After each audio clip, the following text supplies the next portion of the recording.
ಕೃಷ್ಣರಾಜಪೇಟೆ ವರದಿ. ಕೊರಟೀಕೆರೆ ಗ್ರಾಮದ ಶ್ರೀ ಮಲ್ಲೇಶ್ವರ ಸ್ವಾಮಿ ನೂತನ ದೇವಾಲಯ ಲೋಕಾರ್ಪಣೆ. ಶಾಸಕ ಎಚ್.ಟಿ. ಮಂಜು ಭೇಟಿ.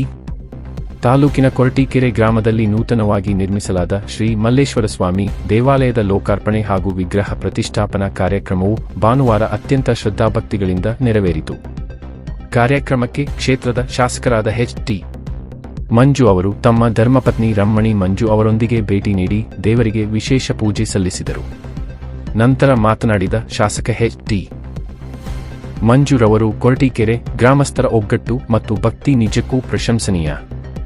ಯಾವುದೇ ಸರ್ಕಾರದ ಅನುದಾನ ಅಥವಾ ನೆರವಿಗೆ ಕಾಯದೆ ಗ್ರಾಮದ ಪ್ರತಿಯೊಬ್ಬರೂ ತಮ್ಮ ಶಕ್ತಿಯಾನುಸಾರ ಭಕ್ತಿ ಕಾಣಿಕೆ ನೀಡುವ ಮೂಲಕ ಈ ಭವ್ಯವಾದ ಮಲ್ಲೇಶ್ವರ ಸ್ವಾಮಿ ದೇವಸ್ಥಾನವನ್ನು ಜೀರ್ಣೋದ್ಧಾರ ಮಾಡಿರುವುದು ಸಂತಸದ ವಿಷಯ. ಮಲ್ಲೇಶ್ವರ ಸ್ವಾಮಿಯು ಶಿವನ ಮತ್ತೊಂದು ರೂಪ. ಈ ಗ್ರಾಮದ ಸಮಸ್ತ ಜನತೆಯ ಮೇಲೆ ದೇವರ ಆಶೀರ್ವಾದ ಸದಾ ಇರಲಿ.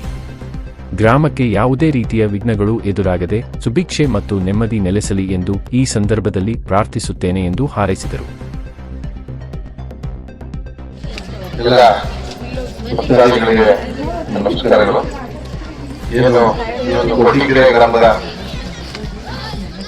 ಒಂದು ಗ್ರಾಮದ ಹೊರಗೆ ಬೇಲಿನಲ್ಲಿ ನೆಲೆಸಿರುವಂತಹ ಮಲೆಮಹದೇಶ್ವರ ಸ್ವಾಮಿಯ ದೇವಸ್ಥಾನವನ್ನ ಜೀರ್ಣೋದ್ಧಾರ ಪುನರ್ ಪ್ರತಿಷ್ಠಾಪನಾ ಕಾರ್ಯಕ್ರಮ ನಮ್ಮ ಗ್ರಾಮದ ಎಲ್ಲ ನನ್ನ ಬಂಧುಗಳು ಭಕ್ತಾದಿಗಳು ಯಾವುದೇ ಸರ್ಕಾರದ ಒಂದು ಸಹಕಾರ ಇಲ್ಲದೆ ನಾವೇ ನಮ್ಮ ಭಕ್ತಿ ಕಾಣಿಕೆಯನ್ನು ಅರ್ಪಿಸಿಕೊಂಡು ಭಕ್ತಿಯನ್ನೇ ಮೆರೆದಿರೋದು ತುಂಬಾ ಸಂತೋಷವಾದ ವಿಚಾರ.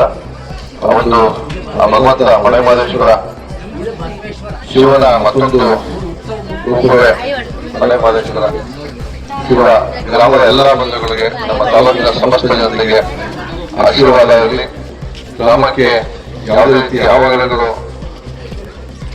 ಗಣಾಂತರಗಳು ಬರಲಿರಲಿ. ಶಿವನ ಅನುಗ್ರಹ ನಮ್ಮ ಸಮಸ್ತ ಜನತೆ ಮೇಲೆ ನಮ್ಮ ಸಂದರ್ಭದಲ್ಲಿ ಗ್ರಾಮಕ್ಕೆ ಸುಭಿಕ್ಷೆಯನ್ನು ನೀಡಿ ಶಿವ ಆಶೀರ್ವಾದ ಪ್ರಾರ್ಥನೆ ಮಾಡುತ್ತಾ ನಾನು